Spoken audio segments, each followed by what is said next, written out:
আমার সঙ্গে নাচতে হবে। নাচবে তো? নাচবে তো? চলো তাহলে। আচ্ছা, ঠিক আছে। তারপর ছবি তোলা, সেলফি, যা বলবে তাই।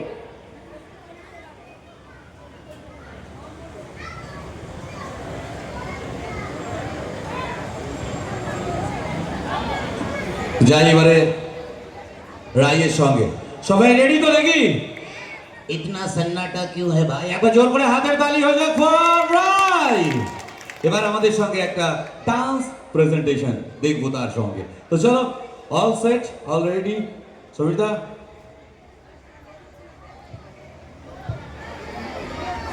সূর্যের আলোটা একটু চাঁদের মতো করে দাও।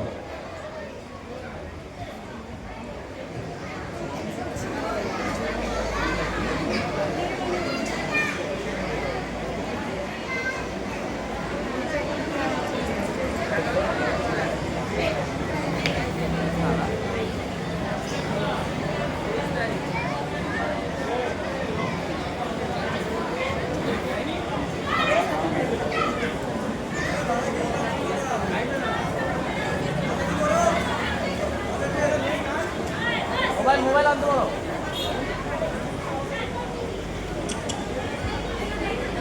কর্ড আছে না ব্লুটুথে হবে? ব্লুটুথে হবে? ব্লুটুথে হবে? কর্ডে?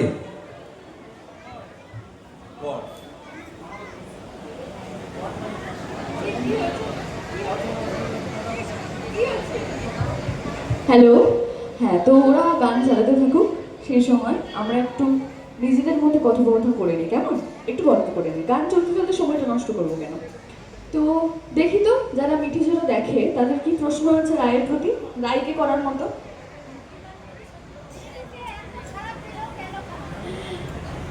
প্রত্যেকটা প্রশ্ন, এই প্রশ্নটা প্রত্যেকটা জায়গা থেকে ওকে সবাইকে করা হয়। আচ্ছা, তুমি খুব ভালো প্রশ্ন করেছো, আর তুমি যে করলে আমার খুব ভালো লাগলো। তোমার বোন আছে? নিজের মায়ের পেটের বোন আছে? তারপরও এই প্রশ্নটা করছো? বোনের সম্পর্ক কি হয়? দুজন বোন মানে পাগলের মতো একে অপরকে ভালোবাসে। তোমার কাকুর মেয়ে, জেঠুর মেয়ে যত যাই থাকুক না কেন, নিজের মায়ের পেটের বোনের মতো কেউ আপন হয় না, তাই তো? নীলু কে আমার? নিজের মায়ের পেটের বোন। ওকে ছোট থেকে আমি একরকম দেখে এসেছি, ওর সাথে বড় হয়েছি, ওকে ভাত খাইয়ে দিয়েছি, ওর সাথে হাঁটতে গেছি, ওকে বড় হতে জন্মাতে দেখেছি আমি, ওকে কোলে কোলে নিয়ে ঘুরেছি আমি। যে একটা মেয়ে, যে বড় দিদি, তার বোনকে ছোট থেকে একই রকম দেখে এসছে, ভালো মেয়ে, প্রাণবন্ত মেয়ে, পড়াশোনাটা ওর হয়নি ঠিক আছে, একটু সাজুগুজু করতো, মেকআপ করতো, এগুলোই করতো, তাতেও তো বোন, নিজের বোন যেমনই ছিল তাকে অ্যাকসেপ্ট করেছিল। হুট করে যদি তার একটা আমূল পরিবর্তন দেখে, তাহলে তার মনে হবে না যে কেন এগুলো সে কেন করছে? এবার আমরা জয়েন্ট ফ্যামিলিতে থাকতাম। আমার আমার বাবা, আমার দাদা ভাই, নীলু, স্রোত, আমাদের ছোট বোন যে, আমার মা, আমার বৌমনি, আমরা সবাই একটা সুখের সংসার যাকে বলে। সেই জায়গা থেকে যদি হুট করে বোনকে দেখি টেরা পথে যাচ্ছে, তাহলে তো শাসন করবো এই দিদি হয়ে। কান মুলে, আগে তো কান মুলে বলবো শোধরা তুই, তারপরে অন্য কেউ। আগে বলতে যাবে না যে পুলিশ আমার বোনকে ধরে নিয়ে যাও তুমি, কখনো না। আর দেখবে আমরা ঘরের জিনিস আগে লুকিয়ে রাখি, আগে নিজেরা ঠিক করি, বাইরের কাউকে কিন্তু জানতে দিই না। ঘরে ঝড় বয়ে গেছে, বাইরে একদম, বাইরে একদম সবাই একদম, কি বলবো, কিচ্ছু হয়নি আমার বাড়িতে, তাই তো? তো আমার কষ্ট হয়নি লোকে দেখলে। কারণ আর আমার আরো একটা বিষয়, যে রাই তো নীলুর সঙ্গে ওর বিয়েটা, ওর প্রেমিকের সঙ্গে নীলুর, সরি সরি মেরিগো আসছে একটু, রাই তো নীলুর সঙ্গে ওর প্রেমিকের বিয়েটা দিয়েছিল। তো ওর খালি মনে হয়, রায়ের সারা জীবন ধরে এটাই মনে হয়ে এসছে, যে হয়তো নীলু এত খারাপ হয়ে গেছে, তার সব দায়িত্ব রায়ের, হয়তো আমি খারাপ, আমি হয়তো ওকে ওর খারাপ করে দিলাম। আর সেই মানে আমার এই অনুশোচনাটা থেকে এবং এই আমি দৌড়তে দৌড়তে মরি সারাক্ষণ, যে কারণে আমি বেশি করে ওকে ক্ষমা করি। কিন্তু আসলে তো সেটা নয়, রায় তো ভালোই করতে চেয়েছিল নীলু, নীলু সংসারটা করতে পারেনি। ফলস উল্টোপাল্টা নাটক করে, করবে না বলে, যখন আমার ছিল তখন আমার ওর সৌর্য তাকে পছন্দ ছিল, যখন বিয়ে করা হলো তখন আর পছন্দ হলো না। তো এইসব করে, যাই হোক, তো খুব ভালো একটা স্টোরি, এটা সম্পর্কের গল্প। ভালো লাগলো প্রশ্নটা বলে। আমি আরো প্রশ্ন নেব, কিন্তু সবাই রেডি রাখো প্রশ্ন।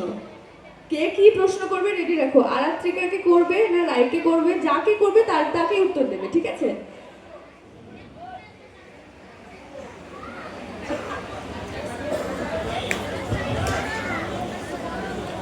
সবাই তো পারে না প্রতিবাদ করতে। হাতের 5টা আঙুল কি সমান হয়? হ্যাঁ একদমই, আমিও তো মানুষ, মানে রায়েরও ওই জন্য কষ্ট হয়, কান্না পায়, কিন্তু ওই প্রতিবাদ করাটা বা একটা কথার রিপ্লাই 4টে কথার উত্তর দেওয়াটা সবাই পারে না। ইভেন আমি এত কথা বলছি, আমাদের মধ্যে এখানে যারা উপস্থিত তাদের মধ্যেই কতজন আছে কত কিছু লোক বলে চলে যায়, কিছু রিপ্লাই করতে পারে না, বাড়িতে এসে খালি কাঁদে। প্রচুর মানুষ আছে এরকম, তো রায়ও তাদের মধ্যে একজন, এতটাই সফট এবং বলে, হয়তো বলে, নিশ্চয়ই বলে, কিন্তু যখন দেখে তার পরিবারের লোকেরা মানে ওর সাথে বিশ্বাসঘাতকতা করছে, তখন আর বলার মতো জায়গা থাকে না। বাইরের 5টা লোক করতে এলে বলতে যায়। Thank you. আমি নাচটা করে রেডি রাখো সবাই। প্রশ্ন, 2টো প্রশ্ন পেয়েছি, উত্তর দিয়েছি। ঠিক আছে, চলো চালাও গান।